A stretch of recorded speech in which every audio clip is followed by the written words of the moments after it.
جی السلام علیکم، میں ہوں آپ کا میزبان عبدالمناف۔ امید ہے کہ آپ سب خیریت سے ہوں گے۔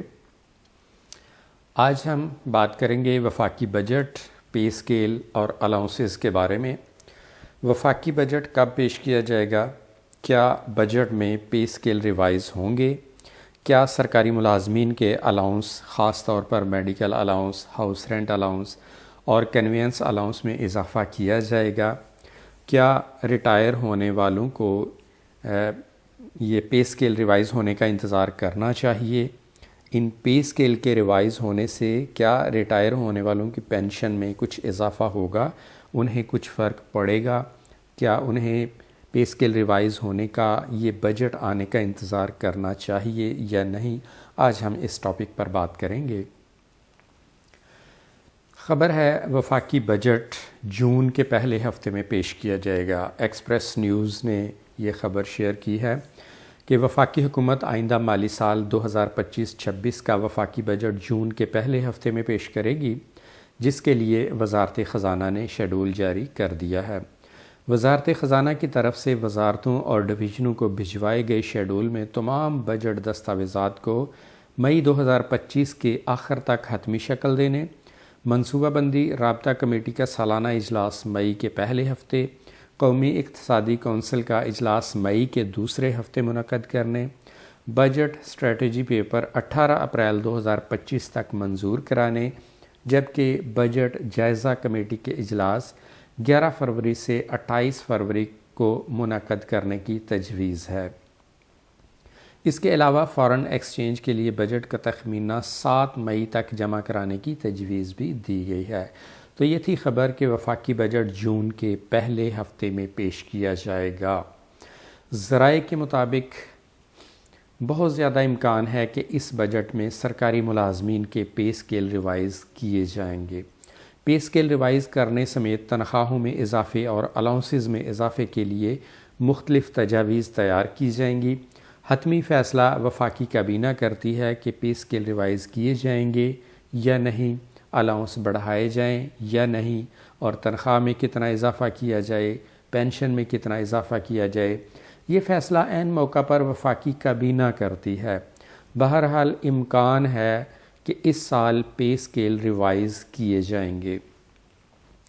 اب سوال یہ ہے کہ پے اسکیل ریوائز ہونے سے چند دنوں میں ریٹائر ہونے والوں کو، تھوڑے عرصے بعد ریٹائر ہونے والوں کو فائدہ ہوگا یا نہیں، کتنا فائدہ ہوگا، اور اگر کوئی والنٹری ریٹائرمنٹ لینا چاہتا ہے تو کیا اسے پے اسکیل ریوائز ہونے اور اس بجٹ پیش ہونے کا انتظار کرنا چاہیے؟ تو آپ جانتے ہیں کہ وفاق نے 1 جنوری 2025 کو جو پینشن اصلاحات نافذ کیں، ان کے مطابق اب پینشن کیلکولیٹ کرنے کے لیے ملازم کی 24 ماہ کی اوسط بیسک پے استعمال کی جائے گی۔ پے اسکیل ریوائز ہونے کے بعد اگر کوئی ریٹائرمنٹ لے تو سابقہ 24 ماہ کی یا 2 سالوں کی کہہ لیں، جب اوسط بیسک پے نکالی جائے گی تو ظاہر ہے پچھلی تنخواہیں جو کہ پے اسکیل ریوائز ہونے سے پہلے تھیں وہ بیسک پے کم ہوگی، ریوائز ہونے کے بعد جو پے ہوگی وہ زیادہ، تو اس سے فرق کم پڑے گا۔ یعنی پہلے ایسا ہوتا تھا کہ پے اسکیل ریوائز ہونے کے بعد ریٹائرمنٹ لی جائے تو بیسک پے بہت زیادہ بڑھ جاتی ہے، تو اس سے پینشن میں کافی زیادہ فرق پڑتا تھا۔ اب زیادہ فرق نہیں پڑے گا، یعنی زیادہ فائدہ نہیں ہوگا۔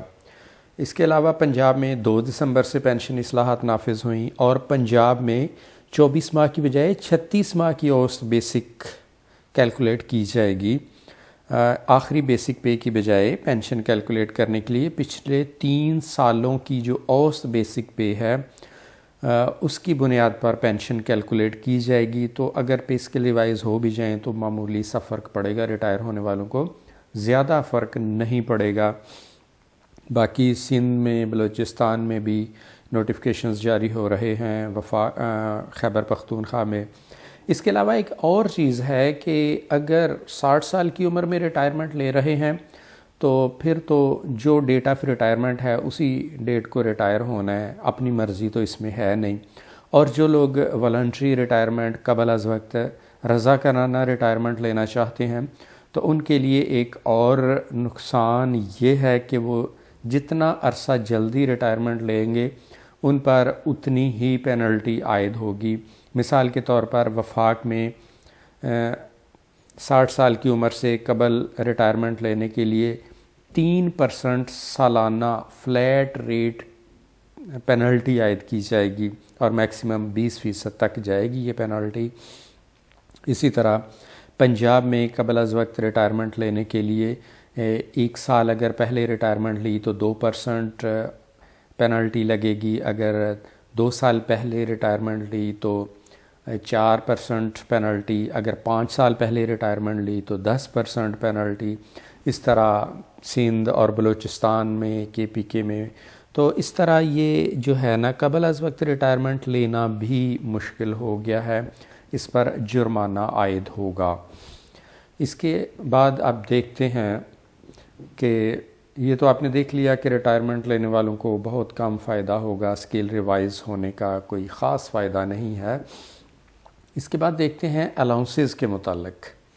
پے اینڈ پینشن کمیشن 2020 نے سفارشات پیش کی تھیں کہ سرکاری ملازمین کی تنخواہوں کے تفاوت یعنی ڈسپیرٹی کو ختم کیا جائے یا منیمائز کیا جائے، کیونکہ مختلف محکموں میں اور اداروں میں تنخواہیں مختلف ہیں۔ ایک ہی اسکیل کا ملازم پنجاب میں اس کی کچھ اور تنخواہ ہے، سندھ میں کچھ اور ہے، وفاق میں چلے جائیں تو کافی فرق پڑ جاتا ہے۔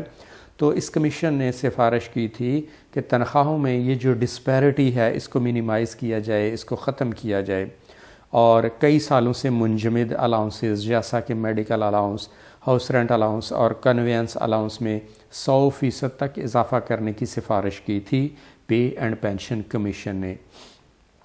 اب پے اینڈ پینشن کمیشن کی اس سفارش پر تو عمل نہیں کیا گیا، ڈسپیرٹی الاؤنس دیے گئے لیکن وہ بھی ابھی تک کیا گیا وعدہ پورا نہیں کیا گیا کہ جتنے ملنے چاہیے اتنے نہیں مل رہے۔